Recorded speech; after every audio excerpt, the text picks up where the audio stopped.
예, 오늘 이슈체크에서는 HDC 현대산업개발 얘기 좀 해보겠습니다. 아파트 붕괴 사고 계기로 해서 좀 국토부가 처벌 수위를 강화하기 위해서 오늘 부실시공 근절 방안을 내놨거든요. 원스트라이크 아웃제 등등 여러 가지 내용들이 들어있는데요. 업계에 또 뭐 상당히 좀 반발하고 있습니다. 업계 이렇게 강하게 반발하는 이유는 또 그만큼 이제 처벌 규정이나 이런 내용들이 세기 때문에 그럴 수도 있겠고요. 어떤 내용들이 담겨 있고 그리고 이제 실제로 이렇게 됐을 경우 이런 사고들이 다시는 이제 나타나지 않을지 재발되지 않을지 이런 부분들 얘기를 좀 해보겠습니다. 그래서 오늘 단국대 김태희 교수님 자리에 모셨습니다. 교수님 어서 오십시오. 네, 안녕하세요. 예, 일단은 오늘 나온 내용 정리를 좀 해봐야 되겠죠. 네, 어떤 네. 내용들 담겨 있습니까? 우선 이 법을 바꿉니다. 건설산업안전기본법이라는 게 있는데요. 원래 있던 건데. 네, 네. 이제 개정안을 지금 마련을 해가지고 뭐 그게 이제 국회 처리하겠다. 근데 골자는 이런 겁니다. 지금 방금 말씀하신 대로 이게 부실시공을 했잖아요. 그래가지고 사람들이 어떻게 보면 이제 사망을 이른다든지 이런 경우에서 가지고는 마치 중대재해 처벌하듯이 예. 강력하게 처벌하겠다는 거고. 근데 그 지난번과 그럼 지금과의 차이가 뭐냐? 예. 지난번에는 주로 이 불법 하도급과 같은 뭐 이런 부분들이 명시가 돼 있었습니다. 이제 지금은 이제 그거 상관없이 어떤 사고든 간에 아, 그냥 너 사고 났지, 사람이 죽었지, 그러면 당신은 처벌받아야 돼. 이렇게 해야 되는 겁니다. 그러니까 그전에는 사고 나도 하청업체들을 통해서 대충 정리했던 게 그렇습니다. 이제는 원청한테 다 들어갈 수 있게 됐다 쉽게 이거군요. 말이죠. 예, 쉽게 말하면 이제 불법 하도급 등 해가지고 일종의 이제 사고의 어떤 이유라는 게 좀 어느 정도 돼 있는데 예. 지금 마치 이제 사고 불문하고 사람들이 사망에 이르게 되면 그만큼 처벌을 엄하게 하겠다 하는 게 그게 골자고요. 예. 그 다음에 이 처벌 부분에 있어가지고 하나는 이제 손해배상 이 부분을 징벌적 배상을 하겠다는 겁니다. 그러면 세게 매긴다는 얘기네요. 그렇죠. 이제 세 배로 이제 올리겠다. 아, 3배까지? 네, 네. 이게 3배의 기준이 뭡니까? 그게 이제 이 거기에 따른 손해가 있지 않겠습니까? 아. 예를 들어 인명 피해뿐만 아니라 뭐 다른 기물 파손 뭐 여러 가지 있을 겁니다. 하여튼 뭐 그런 부분을 이제 손해에 대해서 이제 총액을 손해를 해서 그거의 3배를 배상으로 물리겠다. 물리겠다. 그리고 그게 돼 가지고는 면책 규정을 두질 않겠다. 이건 무조건입니다. 이거는 아, 무조건 주는 거예요. 그러니까 도망갈 구멍을 다 막아버리겠다는 다 막아버린 얘기군요. 겁니다. 예. 그래서 사실은 이제 이 법 부분이 정말 화끈하게 지금 이 어떻게 보면 건설 안전을 이제 강화하긴 하는데 예. 지금 뭐 여러 가지 이제 이 문제가 예. 또 가지고 있는 부작용들이 좀 나오고 있는 거죠. 그 얘기를 이제 뒤에서 하나하나 그러시죠. 여쭤보겠습니다. 네. 그 나온 내용 중에서 교수님께서도 원스트라이크 아웃제 네. 요거에 대해서 상당히 좀 무게를 뒀다라고 이제 그렇습니다. 생각을 하신다고 그러셨기 때문에 네. 원스트라이크 아웃제라는 거는 스트라이크 하나만 받아도 죽는다는 얘기가 아웃된다는 그렇습니다. 얘기인데요. 이게 그렇습니다. 뭘 스트라이크가 그러니까 되는 쉽게 겁니까? 말해가지고 이제 사고가 났어요. 근데 사고가 났는데 일반인이 3명, 그 다음에 근로자가 5명. 그러니까 그 정도의 어떤 심한 사고라 그런다면 그 즉시 이건 그냥 이 건설 사업체로서의 등록을 취소해버리는. 그러니까 쉽게 말해가지고 건설을 못하게 하는 겁니다. 그러면 좀 그러니까 기분이 시장에서 세요. 그냥 떠나라는 거예요. 예. 그게 이제 원 스트라이크 아웃입니다. 아웃이란 거는 시장에서 퇴출시킨다는 거고. 3명, 5명. 그렇습니다. 일반인 3명, 근로자 다섯 5명. 거기에 대해서 원 스트라이크 아웃이고. 예. 그다음에 이제 원 스트라이크 아웃 나왔는데 이게 이제 또 투 스트라이크 아웃도 있어요. 그건 또 뭐예요? 좀 재밌습니다. 이 투 스트라이크 아웃은 뭐냐 그러면 5년 동안에 부실 공사를 2번 이상 하잖아요. 예. 그러면 2번 이상 한 거에 대해서도 똑같이 시장에서 퇴출시켜 버리겠다는 겁니다.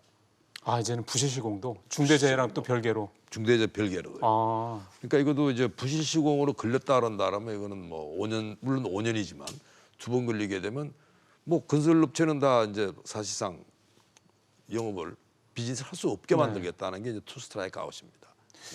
지금 뭐 더 여러 가지 내용이 있겠습니다만 네. 그 정도 말씀만 하셔도 상당히 굉장히 강하다라는 강하죠. 생각이 좀 그렇습니다. 드는데요. 네. 근데 이런 생각도 좀 듭니다. 뭐냐면 그동안에 이제 이 건설 어떤 이제 아파트 예를 들어 시공한다 그러면 시행사 있고 시공사 있고 또 복잡하죠. 공사를 잘하는지를 옆에서 감시 감독하는 이제 네. 감리 회사가 그렇습니다. 있고 이런 네. 구조잖아요. 기본적으로 그렇습니다. 봤을 때. 네. 감리 부분도 사실은 이번에 현산 문제도 있었지만 감리 문제도 사실은 우리가 구조적인 문제 중에 하나라고들 많이 말씀들 하셔서 이번에 감리와 관련된 내용이 혹시 포함돼 있습니까? 이번 감리에도 들어가 있습니다. 이제 아, 물론 그래요? 이제 감리는 이제 건설 업체만큼 뭐 그렇게 세지는 강한 처분은 않지만. 안 하지만 예. 여기에 대해 가지고 책임을 묻는, 그러니까 쉽게 말해 가지고 감리뿐만 아니고요. 현장에 우리가 이제 왜 소장이라 그러지 않습니까? 예. 근데 그분들한테도 책임이 가는 거예요. 그러니까 건설업체는 아예 기본적으로 영업 자체를 못하게 하는 거고, 예. 그다음에 거기에 이제 현장 소장 경우에 있어 가지고는 거기에 대해서 뭐 벌금을 이렇게 물린다든지 하는 이런 부분들을 사실은 위에부터 아래까지 다 이렇게 처벌로 이렇게 깔아놨습니다. 그래서 뭐 감리 부분도 당연히 지금 들어가 있는 거죠. 네. 기존 중대재해법에서 되게 업계에서 반발했던 이유 중에 하나가 이제 문제가 생겼을 경우 경영자들에 대한 처벌을 그렇습니다. 강화했던 부분들이 네. 있었던 거잖아요. 네. 그럼 이제 그거는 그대로 가는 거고 그렇습니다. 이번에 나온 거는 이건 이제 이제 건설산업안전기본법이고요. 그러니까 중대재해처벌법은 이제 CEO 내지는 그 회사 책임자한테 가는 개인적인 거고. 가는 거고, 이거는 회사 자체의 어떻게 보면 운명을 그냥 다 막아버리는 거예요. 그러니까 사실은 중대재해처벌법보다 결코 이게 덜하지 않다. 이거는 회사의 존폐가 걸려 있는 거고, 중대재해처벌법은 사업주에 대한 문제라고 이렇게 보시면 사업주고. 되겠습니다. 네. 정리를 해보면 그 전에 나왔던 중대재해처벌법은 사업주, 그렇습니다. 경영진에 대한 사업주에 처벌이다라고 예, 예. 이해하시면 사람에 되고 대한 거죠. 네, 네. 오늘 나온 이 건설 산업안전법은 산업안전법은 이제 회사에 대한 처벌 규정이 그렇습니다. 들어있다 이렇게 예, 이해를 예, 하시면 예, 되겠군요. 그럼 이제 하나하나 좀 더 구체적으로 들어가 보겠습니다. 지금 뭐 국토부에서는 HDC 산업, 현대산업, 그러니까 현대산업이라고 이제 총칭을 네, 하겠습니다. 네. 현대산업에 대해서는 이제 등록 말소 얘기까지 뭐 나오고 서울시에서 이제 너네가 이제 결정을 해라 뭐 이런 식의 그렇죠. 네. 얘기까지 나온 상황인데 네. 현대산업개발 이렇게 되면은 이제 뭐 어떻게 보니까 표현이 좀 그렇습니다. 문 닫게 되는 겁니까? 그런 건 아닌 거죠. 그건 아닐 거로 봐요. 왜 그러냐 그러면 사실 이제 건설교통부가 이제 서울시에다가 뭐 사실상 그 등록을 말소하는 예. 뭐 이런 쪽에 권유했다고 봐야 되는데요. 근데 문제는 서울시는 지금 그렇게 할 수 있는 사실 권한도 없어요. 왜 그래요? 그러냐 그러면요. 그 법 자체가 보니까 제가 읽어보니까 좀 모호하더라고요. 아. 서울시가 지금 그 문제예요. 그러니까 지자체가 할 수 있는 게 아니라는 말씀이시죠? 우선은 서울시 말은 이제 일리가 있어요. 우선 법 자체를 봅니까 82조, 83조, 4조까지 관련되는 법인데 그 법 자체가 아주 그 명료하지가 않습니다. 그다음 두 번째는 어떤 경우라 하더라도 이 문제는 청문 절차를 밟아가지고 그러니까 어떻게 보면 현대산업개발이 자기는 이런 문제에 대해 소명도 할 수 있는 그런 기회가 있어야 되는 거 아니에요? 소명할 그렇죠. 그런 건 그렇죠. 기회는 있어야죠. 그러니까 이제 이런 절차도 걸쳐야 되고 하니까 지금 서울시에서는 선뜻 우리가 그 등록을 말소한다 이런 말 할 수가 없는 거고 그다음에 제가 볼 때는 만일 그렇게 됐을 때 현대산업개발은 문을 닫아야 될 지경인데 당연히 법원을 가죠. 그러겠죠. 그렇죠. 행정소송 행정소송 가는 겁니다. 그래서 사실 행정소송 가게 되면 아마 이 문제를 따지게 되면요.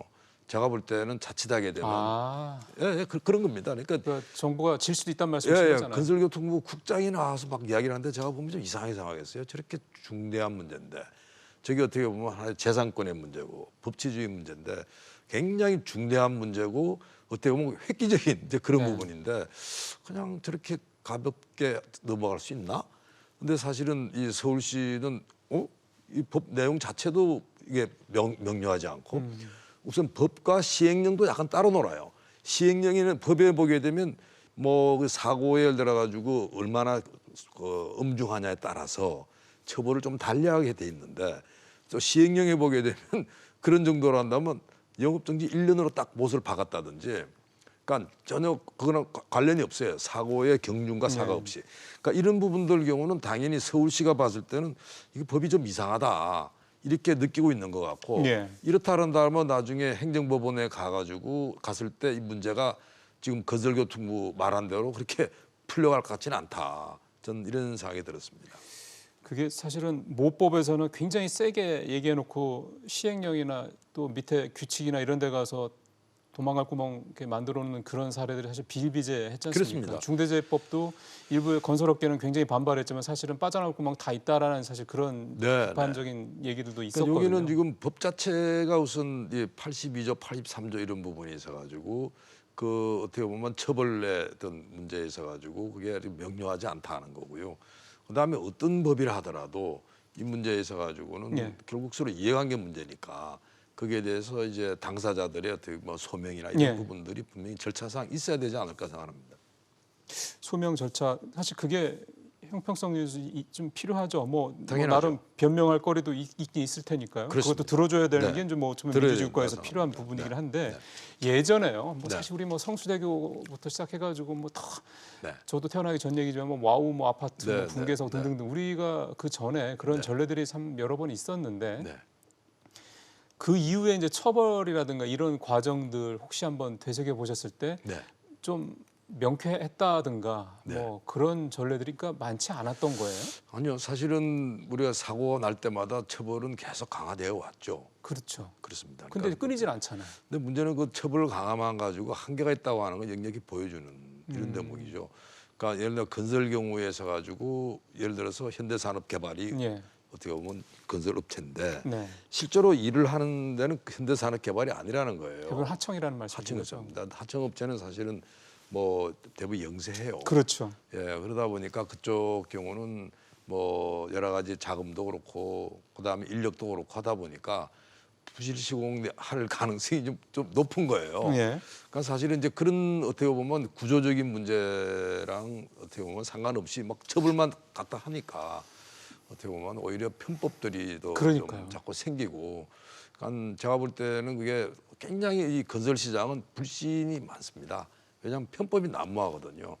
그래서 사실 이 처벌만이 능사가 아니라고 하는 게 이제 그렇게 볼 수 있겠죠. 그러니까 사실은 뭐 맨날 말은 일벌백계 하는데 네. 별로 일벌백계 된 사례도 별로 없고 항상 네. 뭐 말씀하신 대로 모법은 세도 네. 시행령이나 규칙에서 항상 또 빠져나올 빠져나올 구멍이 구멍들이 있고. 있었기 때문에 네. 그런 네. 것들이 이제 계속되고 있지 않나 생각이 좀 그렇습니다. 드는데요. 그래도 건설사 입장 얘기 좀 해봐야겠죠. 네. 현대산업계는 지금 뭐 영업정지 얘기도 나오고 등록 말씀 등등 얘기 나오는데 이렇게 되면은 네. 아까도 잠깐 말씀드린 것처럼 이제 문을 완전히 닫지는 않지만 상당히 타격을 주겠다 이런 의도일 거 아니에요? 그렇습니다. 그렇습니다. 그러니까 지금 이 문제는 예를 들어 가지고 현대산업개발의 뭐 주주들 경우는 뭐 축가를 세우지 않겠습니까? 그렇죠. 네, 주주들도 주가가 있고. 어제 오늘 뭐 계속 빠지고 그러던데요. 근데 제가 볼 때는 뭐 그래도 하한가까지 안 간 거로 봐가지고 이 사태 자체가 뭐 어떻게 보면 뭐 등록 말소까지는 안 가고 영업 정지 정도나 가지 않을까 그렇게 예측하는 것 같아요. 그러니까 사실은 그게 뭐 어떻게 보면 합리일 수 있다. 그러니까 기본적으로 이 등록 말소라고 했을 때 사실상 현대산업개발은 이때까지 했던 모든 성과가 다 사라지는 겁니다. 그러니까 아이팍이라고 하는 현대산업개발 브랜드 자체가 없어지는 그렇겠죠. 거예요. 그다음에 신규 사업을 하기 수가 없게 만들어 놓은 겁니다. 그래서 아마 이제 그런 문제 때문에 실질적으로는 아마 이제 영업 정지로 이렇게 대부분 내다보는 것 같고. 가능성이 있지 않느냐. 네. 근데 그럼에도 불구하고 건설업체 경우는 지금 현대산업개발이 남의 문제가 아니에요. 그러면 다 자기들도 비슷한 문제를 가지고 있거든요. 네. 그래서 사실 이제 이 부분 경우는 건설교통부가 제가 볼 때는 처벌만 지금 능사가 아니라면 우리나라 건설 산업 자체를 좀 더 합리화시키고 구조적으로 해결을 그렇습니다. 해야 된다는 말씀이시죠? 예, 그러니까 예를 들어 가지고 지금 그렇게 우리가 AI, 빅데이터, 뭐 로봇해가 얼마나 좋은 기술들이 많습니까? 그래서 그런 부분들이 이 건설 산업의 어떤 안전 문제, 그다음에 시공 문제 이런 쪽에 같이 좀 접목이 될 수 있도록 조금 더 스마트한 행정을 하면 좋겠다. 어떻게 보면 이 건설교통부도 책임이 없다 할 수 없을 텐데 그렇죠. 여기 와가지고 그냥 뭐 기업만 이렇게 처벌만 한다고 하는 거는 제가 볼 땐 그건 잘못된 거다. 이미 건설 행정도 이제 이 디지털 시대에 맞춰가지고 가야 되는 거고 예. 산업 안전의 방법도 훨씬 더 고도화돼야 되는 거 아니냐 그런 생각이 듭니다. 예, 이게 사실은 건설업계 편을 드는 게 아니라 건설업계가 그렇게 해왔던 이유들도 있겠죠, 구조적으로. 그건 그래서 예. 말입니다. 어쨌든 이게 단순히 건설업계만의 문제가 아니라 행정을 맡은 국토부라든가 어쨌든 네, 차원에서도 그렇습니다. 또 지자체 문제도 상당히 있을 거고요. 그렇습니다. 구조적으로 아예 그냥 법만 해서 세게 처벌하는 쪽으로만 자꾸 포커스를 하지 말고 그렇습니다. 구조적인 틀을 법으로만 만드는 이렇게 거고. 해가지고는 그때는 우리가 뭐 어떻게 보면 좀 어떻게 뭐 한풀이 감정은 네. 좀 할지 모르지만 실제로 어떤 예. 원인 치료가 안 되니까요. 계속 반복이 된다 이렇게 볼 수 있겠습니다. 예, 반복이 되면서 계속 죽어나는 거는 그냥 일선에 있는 그냥 근로자들이죠. 그렇습니다. 노동자들이고요. 네. 알겠습니다. 김태 교수님 말씀 잘 네, 들었습니다. 감사합니다.